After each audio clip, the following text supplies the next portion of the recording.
जय हिंद दोस्तों, कैसे हैं आप सभी लोग। मैं हूं आप सभी लोगों का दोस्त संचित। और दोस्तों, आज की इस वीडियो में हम लोग बात करने वाले हैं निफ्टी एंड बैंक निफ्टी में हमारा क्या व्यू जो है वो रह सकता है for the upcoming few days.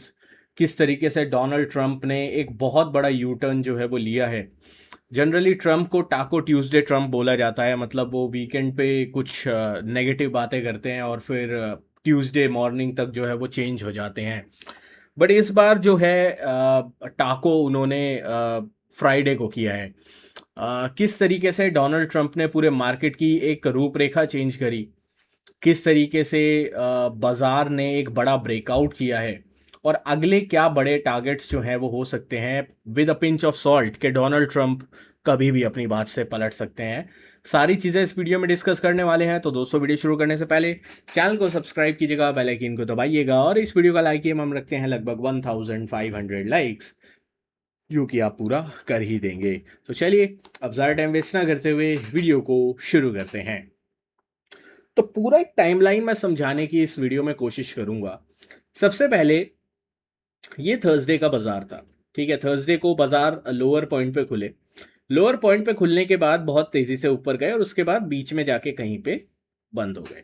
ठीक है। उसके बाद फ्राइडे के दिन जो है बड़ा गैप अप हुआ। उसका रीजन क्या था? थर्सडे को शाम को डोनाल्ड ट्रंप की तरफ से ट्वीट किए जा रहे थे कि यूएस जो है वो ईरान को बहुत बुरे तरीके से आज हिट करने वाला है। और उन्होंने ये भी बोला कि यूएस जो है वो खर्ग आइलैंड को टेक कर लेगा, ले लेगा भाई, in not too distant future.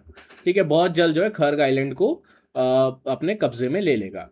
उसके बाद डोनाल्ड ट्रंप ने लिखा था, ये थर्सडे की बात मैं आपको बता रहा हूं, कि यूएस जो है वो टोटल कंट्रोल ऑफ ईरान के ऑयल एंड गैस मार्केट को ले लेगा, जैसे वेनेजुएला के साथ उन्होंने किया था।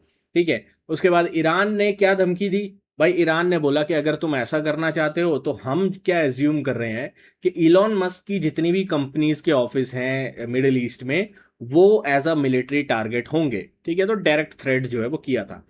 अब सबसे बड़ी चीज आप लोगों को भी पता है, स्पेस एक्स का आईपीओ जो फ्राइडे को जो है वो लिस्ट हुआ है। उससे पहले इस तरीके का मूड माहौल बन रहा था जो स्पेस एक्स के आईपीओ को बिल्कुल डिरेल कर सकता था। तो टाको डोनाल्ड ट्रंप को करना बहुत उनकी मजबूरी थी। डोनाल्ड ट्रंप ने बोला कि उन्होंने जो है शेड्यूल स्ट्राइक्स थे वो कैंसिल कर दिए हैं ईरान के ऊपर। ठीक है। और डिस्कशन जो है वो ईरान के साथ जो है वो हाईएस्ट लेवल पे चल रही है और सब कुछ बढ़िया हो रहा है। ठीक है। सडनली ये कितने घंटे, ये आई थिंक इन्होंने रात को 11 बजे बोला और धमकी उन्होंने शाम को 6 बजे दी। तो 3-4 घंटे में जैसे ही ईरान ने थ्रेट किया कि हम इलॉन मस्क की कंपनीज के ऊपर अटैक कर सकते हैं, डोनाल्ड ट्रंप पलट गए। ठीक है। क्योंकि भाई, स्पेसएक्स का आईपीओ अगर इलॉन मस्क के इंफ्रास्ट्रक्चर या कंपनी ऑफिस पे डायरेक्ट अटैक होगा तो स्पेसएक्स के आईपीओ को बहुत बड़ा धक्का लग सकता है। तो अब आपको भी पता है डोनाल्ड ट्रंप और इलॉन मस्क की दोस्ती के बारे में। तो ये सारी चीजें हुई। उसके बाद बाजार जो है वो रॉकेट हुआ। फ्राइडे के सेशन में अगर हम देखें, गैप अप के बाद धीरे धीरे सल्क कर रहा था बाजार, क्योंकि ईरान की तरफ से कोई बयान या कोई कंफर्मेशन नहीं आया था। फिर ईरान की तरफ से भी 1 बजे के आसपास कंफर्मेशन आया और फिर बाजार वन साइडेड रॉकेट हो गया। लगभग 23,300 से सीधा 23,630 तक वन साइडेड चला है। ठीक है।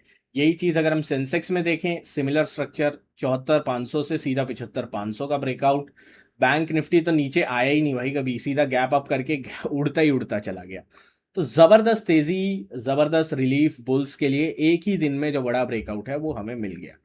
अब सबसे बड़ा सवाल ये है कि क्या इस वीकेंड पे डील फाइनली साइन हो जाएगी, क्योंकि कयास तो यही लगाए जा रहे हैं कि इस वीकेंड में हो सकता है एक एग्रीमेंट या मोमोरेंडम जो है दोनों देशों के बीच साइन हो जाए। अगर कुछ होगा, ऐसा साइन होना होगा, मैं आपके साथ टेलीग्राम पे शेयर कर दूंगा, आप ज्वाइन कर लेना हमारा ऑफिशियल चैनल। डिस्क्रिप्शन में नीचे लिंक आपको मिल जाएगा। ठीक है, पहली चीज। दूसरी चीज, जो अब हमें सबसे ज्यादा फोकस में रखनी है प्राइस एक्शन वाइज निफ्टी के चार्ट में, निफ्टी को अब 23,500 से 530 का जोन नहीं तोड़ना चाहिए। ठीक है। जब तक निफ्टी 23,500 530 के ऊपर है, निफ्टी स्ट्रांग रहेगा, निफ्टी में स्ट्रेंथ रहेगी। और अपसाइड में निफ्टी जो है कहां तक जा सकता है, एक बार के लिए लगभग 23,700 800 की रेंज जो है निफ्टी टेस्ट कर सकता है। इसका आपको थोड़ा ध्यान रख के चलना है। ठीक है। जस्ट मेन चीज ये है, डोनाल्ड ट्रंप क्या करेंगे नहीं पता।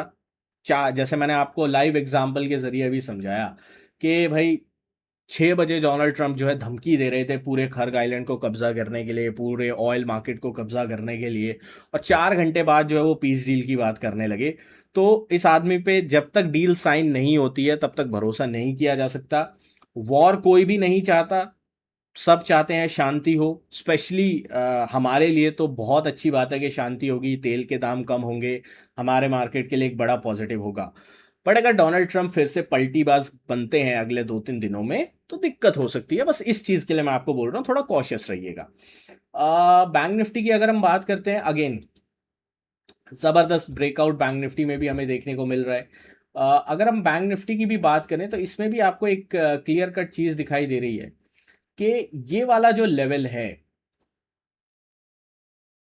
ठीक है, ये जो एरिया है ये गैप का एरिया है। ठीक है, बैंक निफ्टी में ये एरिया बड़े गैप का है। ये एरिया जो है आपको एक रेजिस्टेंस प्रोवाइड कर सकता है, that is going to be 57,000 से 57,200 का लेवल। ठीक है, 57,000 से 57,200 का लेवल एक बड़ा रेजिस्टेंस एक्ट कर सकता है, तो इसके ऊपर थोड़ा ध्यान दीजिएंगे हम लोग। ऑन द डाउन साइड में जब तक बैंक निफ्टी इस स्विंग के ऊपर है ना, ये कौन सा हो गया, 56,550 से 56,450 का जोन, तब तक जो है बैंक निफ्टी में स्ट्रेंथ रहेगी। तो अगर आपको अगला कहीं भी मोमेंटम ढूंढना है या मोमेंट ढूंढना है तो इस रेंज का वेट करिए। इस रेंज के ऊपर या नीचे हमें एक अच्छा ट्रेंड मिल सकता है। सेंसेक्स की भी बात कर लेते हैं। सेंसेक्स में भी बहुत प्यारा ब्रेकआउट हमें देखने को मिला है। अब जो अगला टारगेट सेंसेक्स में दिखाई देता है वो ये वाला लेवल जो है वो दिखाई देता है। ठीक है, ये लेवल कौन सा हो गया, 75,800 से 76,000 का लेवल हमें दिखाई देता है। इसके ऊपर हम लोग डेफिनेटली वॉच आउट करके चल सकते हैं। तो सेंसेक्स में भी अपसाइड का ये एक टारगेट रह सकता है।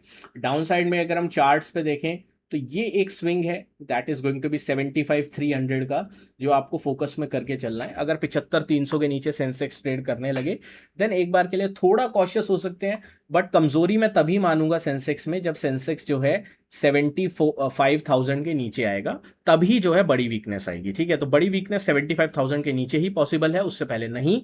अपसाइड में 76,000 के बड़े टारगेट्स दिखाई दे सकते हैं, तो इसके ऊपर डेफिनेटली वॉच आउट करके चलेंगे। और अगेन मैं क्लियर कर देता हूं, इस वक्त के सिनेरियो के हिसाब से, इस वक्त जो डोनाल्ड ट्रंप बोल रहे हैं उसके हिसाब से ये पूरा एनालिसिस है। आज रात को डोनाल्ड ट्रंप अगर पलटते हैं, कल रात को पलटते हैं या मंडे को पलटते हैं, पूरी सिनेरियो, पूरी सिचुएशन दोबारा से पलट जाएगी। तो इस वक्त बिल्कुल भी कोई व्यू से चिपक के मत बैठो भाई। मतलब कोई भी आप व्यू बनाते हो ना, कोई भी आप डेटा एनालिसिस करते हो, चार्ट एनालिसिस करते हो, एक नज़र न्यूज़ पे रखो, क्योंकि वो आदमी कब क्या बोलेगा, किस तरीके से बोलेगा, उस हिसाब से मार्केट जो है वो मूव कर रहा है। ठीक है, उसके एक नेगेटिव बयान पे 400 पॉइंट गिर सकता है, एक पॉजिटिव बयान पे 400 पॉइंट भाग सकता है निफ्टी, जैसा हमने फ्राइडे को देखा। तो पूरा कॉशियस के साथ रहिए, हेज करके रखिए।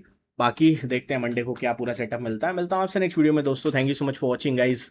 जय हिंद, वंदे मातरम।